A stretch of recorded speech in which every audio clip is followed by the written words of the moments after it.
All right, everybody, welcome back to another episode of the Birmingham Real Estate Investor. And I am one of your hosts, Spencer Sutton. I got Matthew Whitaker with me. Welcome, Matthew. Awesome. We had two Matthews today. Yes. That's right. We have got a great guest, a special guest. We're excited to have Matthew Gregory on the podcast with us today. So Matthew, welcome to the show.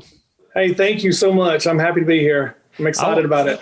And I want everybody to know the name that I hear more than any other name in Birmingham real estate is Matthew Gregory. So and we've never met. And so I'm super excited to have you on. You have a fabulous reputation around town. And I am so excited to hear more about your story. Well, I love this business. I love our city, so I love what I do. I really do. And yeah, it's great, man. Tell us how it started. I mean, how in the world did you get into this crazy real estate world? So me and my wife got married in 1997. I was 21. We bought our first house in early 98, and it just happened to be a fixer-upper. It was in Huffman on the eastern side of town, Zellmark Lane over there. And it had the overgrown bushes. It had the shag carpet, an old person's home who had died. The kids inherited it. The kids lived out of state. So really flipping wasn't really a known thing that I knew of at that age. My stepdad. What were you doing? What were you doing at the time? Where were you working? I was 21. My mom is a business owner at the time, and I was working with her, trying to kind of find my way. I was always very ambitious, but I didn't know exactly where to take it. So my stepdad had bought some properties in California, and I would hear him talk about his rentals and like, man, I'd like to do that. And he had flipped a few properties in Houston. And so when he moved to Birmingham, I would ride around with him, kind of show him the area, and he would talk about real estate all the time. So it kind of intrigued me. So we buy this first house. It was an FHA loan. We moved in and kind of, we're weekend warriors, right? Worked every weekend on the house.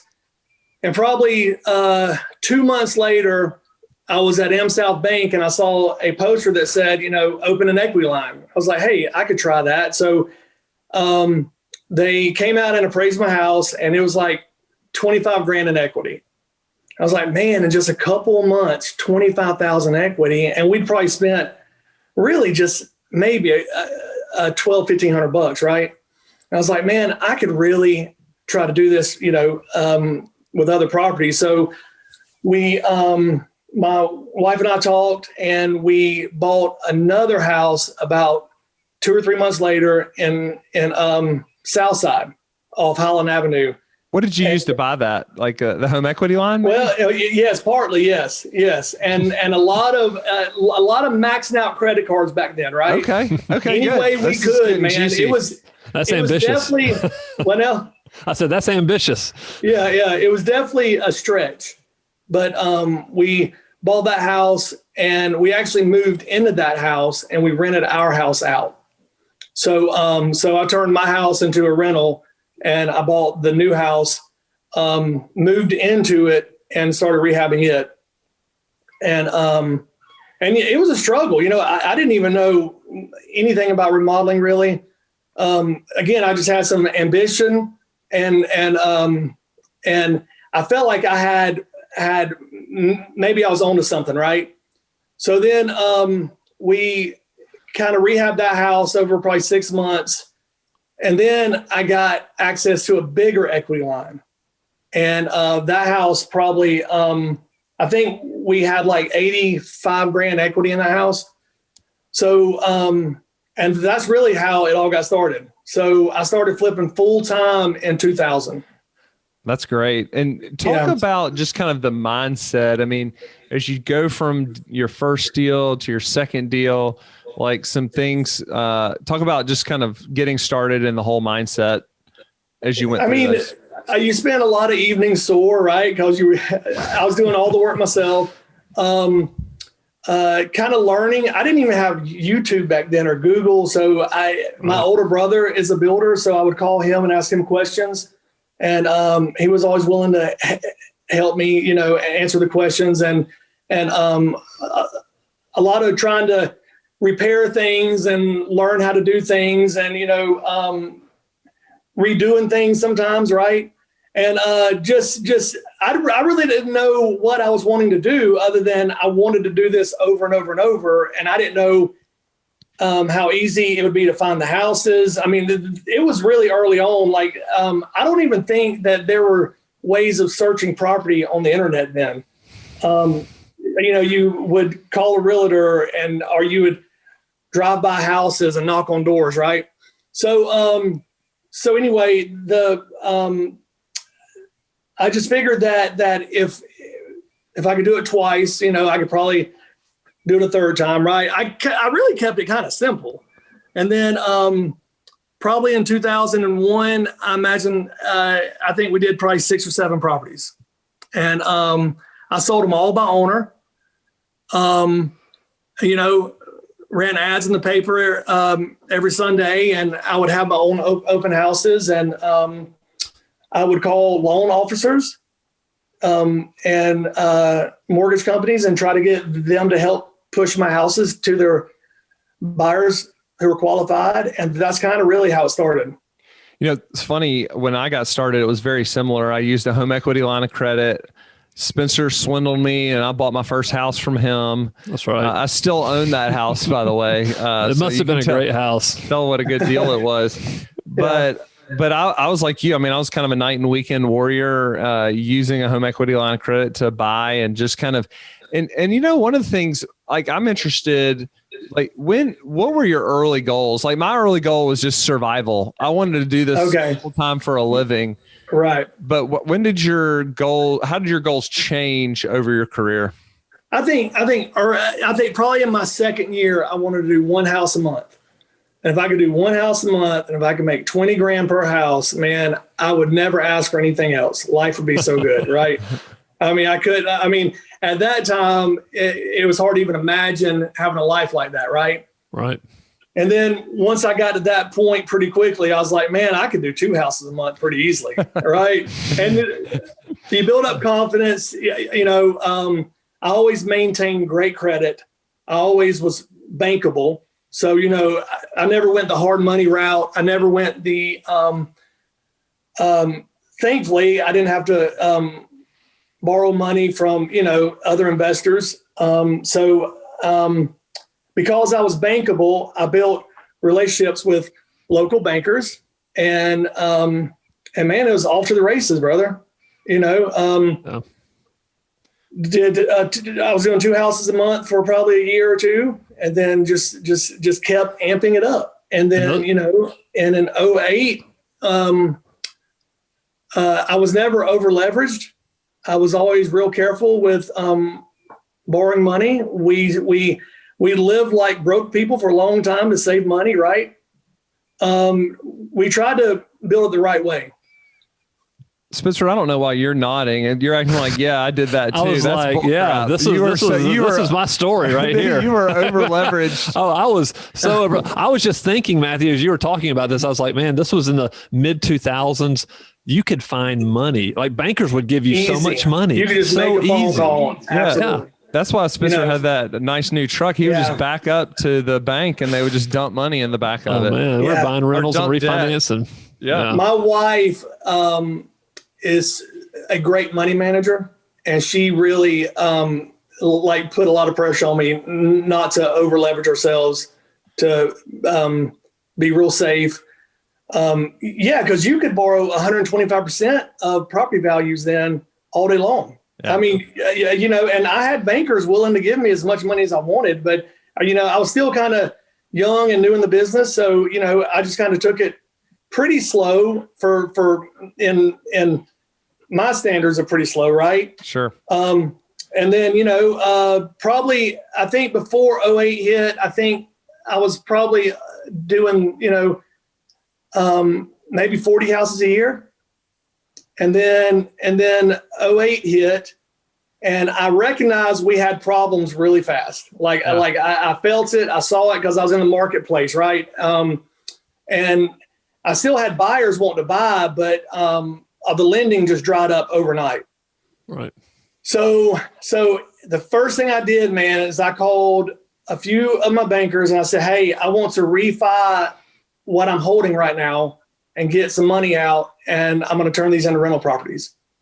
And I did that, man. If I had waited another month or two, I would probably be out of business. But I did it so fast. I tend to act pretty fast when the need is there, right? So I moved really quick. I refied some properties, got as much of my cash back out, turned those into rental properties. And then I lucked up and I had some properties that were on the market that were in the USDA areas, right? In the outskirts of town. And those houses kept selling. And people were getting loans for them and qualified 100% loans. So I felt like I was the only person who kind of picked up on that. And so I started buying houses in the Pinson, Clay, Moody areas, even Odenville and Springville, and those kept selling. So, in the downturn, I just stayed in those markets for about a year and a half, even 2 years maybe. And then I think other people started picking up on the USDA loans.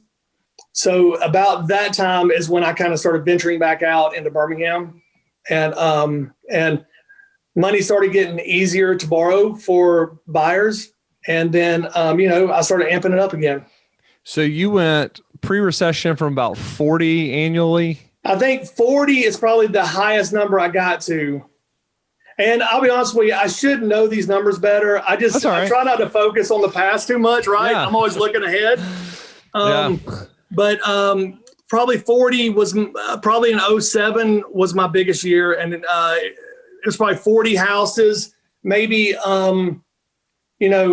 8 million in retail sales. So I was doing cheaper houses then also. Yeah. I was about to ask you, where were those houses? Where were most of your houses? Yeah, they were, anywhere from Roebuck, Huffman, Grayson Valley, Clay, Pinson, not much in Trussville, some in Trussville, Irondale, a lot in Irondale, mainly the eastern area of town. Gotcha.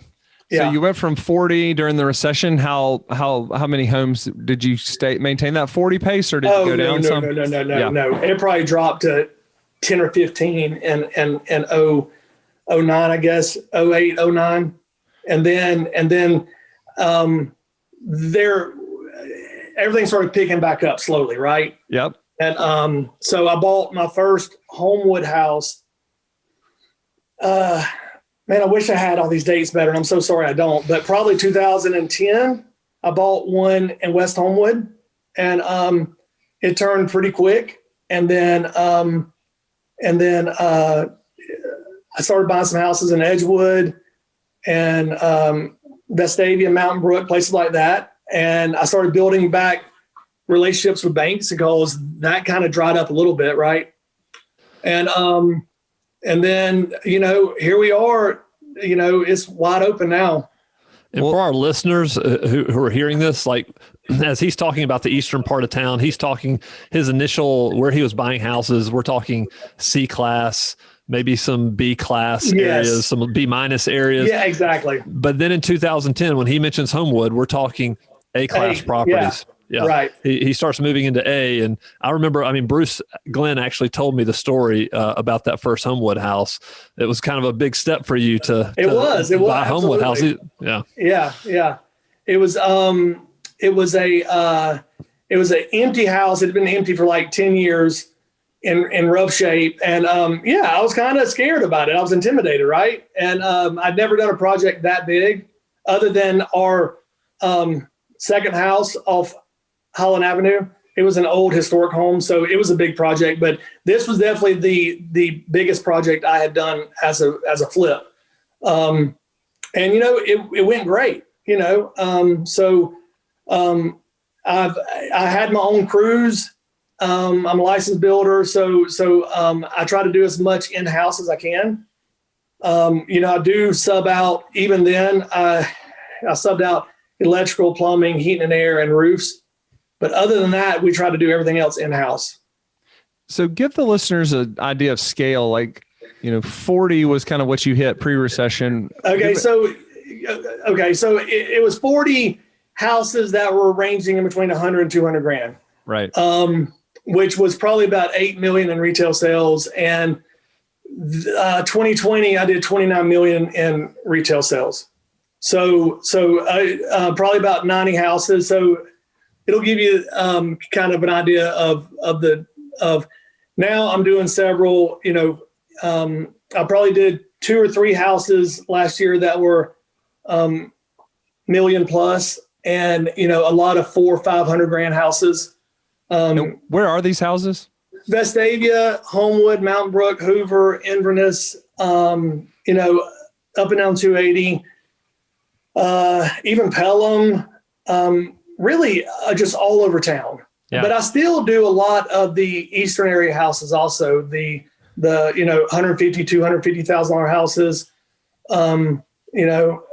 Trustful, Clay, Grayson Valley, Moody, Leeds. So I'm kind of a wide range of buyers is what I'm kind of catering to now.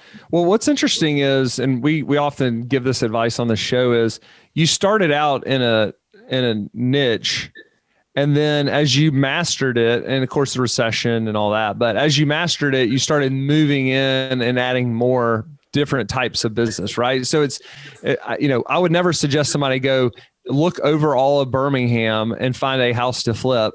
You need to master, an area. Master an area first, and then you can go on and master other areas. Question: What does a day look like for you? I mean, how many miles do you have on your truck? So I would like to act like this is all me by myself, but I've built a really good team. My wife helps tremendously. We have a staff in our office who kind of helps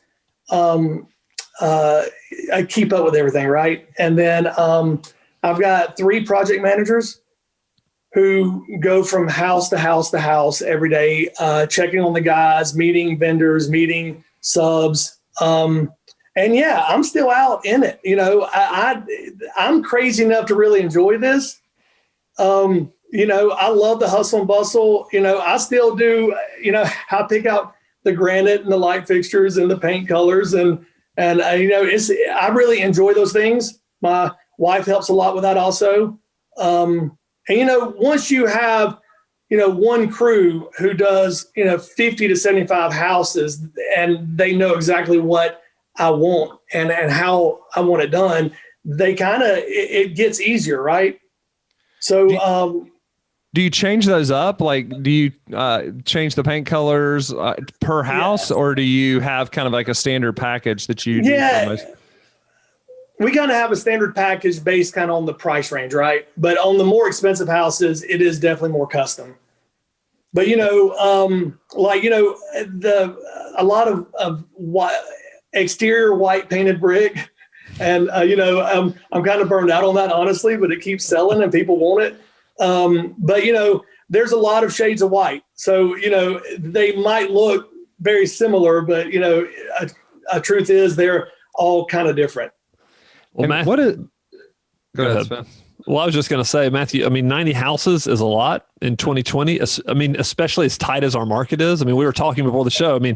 Everybody wants houses, right? So yes, thinking about our listeners, thinking about real estate investors out there talk to me about how you're finding your deals. So that's where I have been so fortunate and so blessed is I do zero marketing. So, I've tried I've spent, 20 years trying to do the right thing, trying to meet the right people, build relationships with people. And, it really is a people business. And I get a lot of leads from realtors. I let them relist the properties. And, I'm not greedy. I try to be somebody that they want to work with. I try to be a person that people want to do business with. And I think that kind of helps me stand out a little bit. Yeah, I mean, I do all the acquisitions myself. I do all the buying. I don't have anyone else who helps with that part. So when you go walk a property to buy it, I mean, how long do you take to walk a propery, or do you just walk 5 minutes? Yeah, it's quick. I was about to say it's fast. I'm in and out. It's pretty quick. Yeah. Have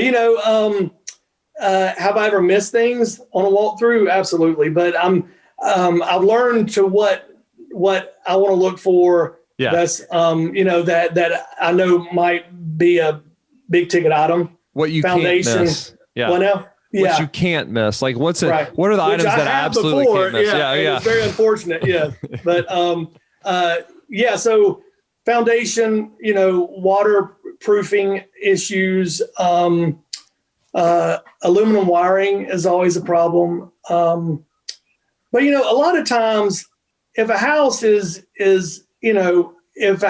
totally torn up, or if it's partially torn up, it still needs the same things, right? It's going to need flooring. It's going to need kitchens. It'll need bathrooms. So there's not a huge price difference on the rehab. But yes, structural problems are obviously a problem. And, I've bought several houses with structural problems, and I actually enjoy those houses because I built a few crews that kind of cater to houses like that, right? Matt Cottle, do you know him? I do.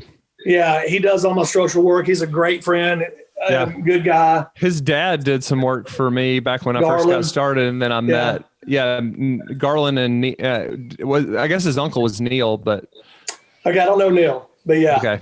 Or maybe that was the Auburn football player. Maybe I'm getting it all confused. But yes, I do know who Matt Cottle is. Yeah. And then, I've built people, a team of people like that who I can just call on if I have problems and, have them come check it out. Matt's great about coming to check a property out if I have questions. And it still happens where, I'll see things that I've never seen before. Right. So it's good to have people like that in your phone that you can call. Like there's no way I can know everything. So it's going to be really important if you're going to be in this business or any business to have somebody in your phone who can answer your questions. You don't have to know everything. You just have to know people who know everything, right? Yeah. What I'd love to know is you talked about kind of knowing people. I mean, do you invest in learning? Like, do you still like to actively learn new things around this business? So yes, absolutely. I'm involved in a few masterminds. I'm flying out to Breckenridge in the end of March for one. What I study more is kind of how to treat people, how to better myself. As far as real estate, obviously there's a lot I don't know. And I'm okay with that. I do think that I've got a lot of experience, and I've done just about every kind of deal you can do. And I know what I want to do and what I don't want to do. And, early on, I did buy quite a few rentals. And I would come home every night, and the rental part is what would have me stressed out. I couldn't sleep because, I had tenants who weren't paying. I had mortgages on all those properties. So that's when I kind of realized that for me personally, the being a landlord isn't what I wanted to do, especially in those C/D areas. But I know a lot of people who do great with that. So I don't think everything is for everybody. So I really feel like I was born to do what I'm doing. Would I like to do other things in real estate? Yes. And I'm working on that now, trying to, venture out into other things. It is a tight market for every part of real estate. So it's kind of hard to do a lot of venturing out right now. But I do love what I do, and I still enjoy it so much. And I still haven't arrived where I want to be. So I'm still hungry, That's great. Still chasing that dream. That's the thing I like about real estate. I mean, I told you that I just wasn't built. My personality was more built for grinding before we jumped on the show. And that's why I started the property management business. But it sounds to me like you enjoy going from deal to deal to deal, which that's the reason I never could sleep. The tenant doesn't pay rent, doesn't bother me one bit. But when a house isn't selling, that's the thing that's bothering me. So it's interesting that real estate has so many different flavors, and whatever Absolutely. you enjoy, you can do. I mean, it has so many different things. If you love real estate, I'd love to hear about some mistakes and kind of lessons that you've learned over the years of flipping houses that you think you can pass on. Yeah. So, like I mentioned earlier, until you're pretty experienced looking at a house, I would definitely, I don't know if you have time in this kind of market to make offers with inspection, but I do think that I would definitely take somebody who's pretty seasoned with you to look. Maybe get a mentor or partner who could kind of walk you through some deals. Because I've seen a lot of people who, have been one and done in this business, or two or three and done, who have lost a lot of money. So I've made mistakes, but I've made less mistakes by watching other people make them and kind of learning from watching other people make mistakes. But yeah, I bought houses that have had issues that I didn't even pick up on. Yes. And, I just suffer through it and I learn. I've had some properties where I lost money on. In 2007, I bought a beach house I was going to flip, and I lost $250,000 cash. And yeah, so, with that, I felt in the pit of my stomach that I did not need to buy that house. And I went against that. And my wife was like, I don't think we should buy this house. And, I was looking at the profits we can make, ended up writing a big check at the end to try to get out of it 2 years later after paying $5,000 a month payments. So I would say, getting over leveraged is a huge mistake. I would say, not inspecting properties. I would pull your own comps because, there's a lot of opinions on what a house will pull. And sometimes realtors might be trying to help, but might not really understand the area. That's why I do think it's important to kind of learn one area really well and try to focus in that area. So, I've always kind of created my own comps because I'm doing so many houses in all those areas that there's been many times where I have sold a house and the lender would email me the appraisal and my comps are the only comps on the appraisal. So I'm big into staying in my areas and I've done 150 flips in Crestwood. So, I'll go in one area and just focus on that really hard. And what advice I would give is, I would check the comps. I would try to stay in the same areas if you can and not get over leveraged. So I don't need exact numbers, but I want to know how you look at a deal. Do you look at it as like profitability per dollar invested? Do you look at, hey, I want to make X number of dollars, and not numbers, just curious about how you think about a deal when you're looking at it. So the way I do it is probably unlike anyone's ever taught somebody to do it ever, right? Well, it's working. So yeah. So, I don't have the notebook and I don't go and figure out the exact rate of return and all that. I keep it simple, man. Like, I just look at the deal. I see what I think I can get it for. I come up with a price on what I think the rehab would be. And then I come up and then I pull comps and see what I think it'll sell for. And if I'm happy with that margin, I buy it. Yeah. And if I'm not, I don't. I think that if you get too caught up, you can analyze something to death, right? So I think that if you, depending on how long I'm going to have a crew tied up, and how much money I'm going to put in the house. If I had two houses side by side and one is a 5-week project with a $50,000 rehab and one is a 90-day project with a $100,000 rehab, I'm going to want to make more on that 90-day project, right? So I try to do that as much as I can. In this market, I can't be too picky. So you know, I have fallen into the trap of just buying houses to keep my crews busy, which happens sometimes when you scale up.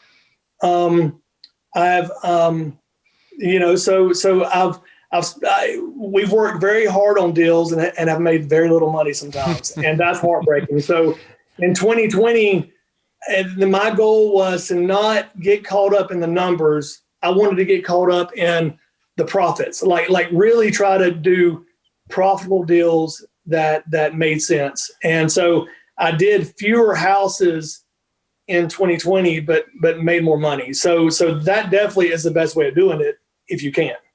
Yeah, I think a lot of people get caught up, especially in the house flipping world, with the number of deals. Yeah. And it really, I was that guy too. I'm guilty, right? Yeah, I'm guilty. Me and Spencer used to do it. I'm competitive. Yeah.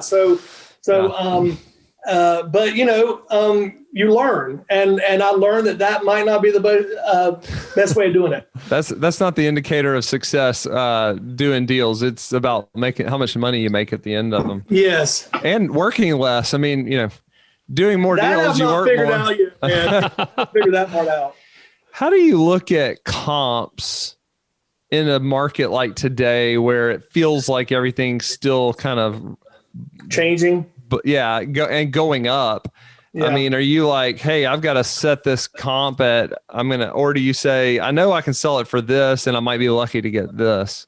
Yeah. So I think this market has made average real estate investors look like rock stars, because they'll buy a property and think, okay, you know, I'll put 50 in it and it'll pull, 300. In reality, they put 90 in it and it pulls 400, right? Because this market has been changing so fast, values have increased so fast that, I play that game some too. So like, I know that chances are, my office staff makes fun of me all the time because I'll buy a house, they'll ask me what the ARV is, and I'll tell them something, and then by the time it's finished, I'm 25 grand higher, right? so like, this place is nice. Yeah. So that has helped us a lot too. I feel like there's always, the way I've played it is it'll pull at least this amount or more. Gotcha. And then I don't even want the agents to come look at the house while I'm rehabbing it. I want them to come in at the very end when it's staged and clean. And they always come in and say, hey, I know I told you it'd pull, $399, but I'm thinking it'll pull $449. It's like, that's what I wanted to hear. Yeah. Let's list it. Yeah. So what tell me this, you mentioned kind of venturing out and doing some different things. And you mentioned, I think maybe before we got on here or on the podcast, that you've got some Airbnbs in downtown Birmingham. Yes. Yes. Talk to me about your thought process about getting into the Airbnb business. So, I fell in love with the building, which is the worst thing to do in real estate, right? So I needed a way to make it work. So my wife and I bought the old O'Carr's restaurant building downtown on 18th, near the Alabama Theater, and it had 3 lofts and a restaurant and a dining room in it, and we bought it and turned the kitchen and the dining room into more lofts. So it's got 5 lofts now. And we, while we were transitioning it into that, the build out on the restaurants to to lofts and getting long-term tenants out, we put one of the units on Airbnb and it started doing really well. So we turned the other 2 long-term tenant units into Airbnb. And then probably a year later, had the kitchen and the restaurant moved out and turned that into Airbnbs also. And it's done great, man. It's been fun. It is like running a business. So it's not as easy as the long term. If that's easy, you know, I don't. But yeah, right. Yeah, it's not easy either. I don't think, but it's mailbox money, right? That's right. I mean, all you have to do is buy a house, and the money just starts flowing. That's right. Yeah. We, you know, it made sense for me because we already had a personal staff who helped us clean. We already had people on staff who could do the maintenance and all that. So it's been a great venture for us. We love doing it. It's fun. I don't know if I want to be that guy to have, you know, 50 Airbnbs. But for us and our building, it works great. And, you know, I think that our gross is twice as much as what it would have been with long-term tenants. But we also have to pay utilities and cleaning and stuff like that. So, you know, but in the end, it works better for us. We can enjoy the loft also. Our kids can go up there and enjoy it. Family and friends go up there. We built a rooftop terrace that is really cool. So, you know, it's been fun. And I love downtown, man. I love Birmingham. Yeah, it's great. I really do. Yeah. All right. Well, this has been great. Matthew, you have anything else? No, this is awesome. Matthew, thank you so much. And I appreciate y'all. Love having you on the show. People are going to love this. So thank you. Oh, thank you so much, man. So Matthew, if people wanted to get in touch with you, how would they do that? If they just want to reach out and maybe pick your brain a little bit? Yeah. Okay. You can call me 205-965-3148. You can Facebook me, Matthew Gregory. I've got a YouTube channel. I'd love people to get on there and check it out. It's Matthew Gregory. Yeah. I mean, with all that, you can get me. Yeah.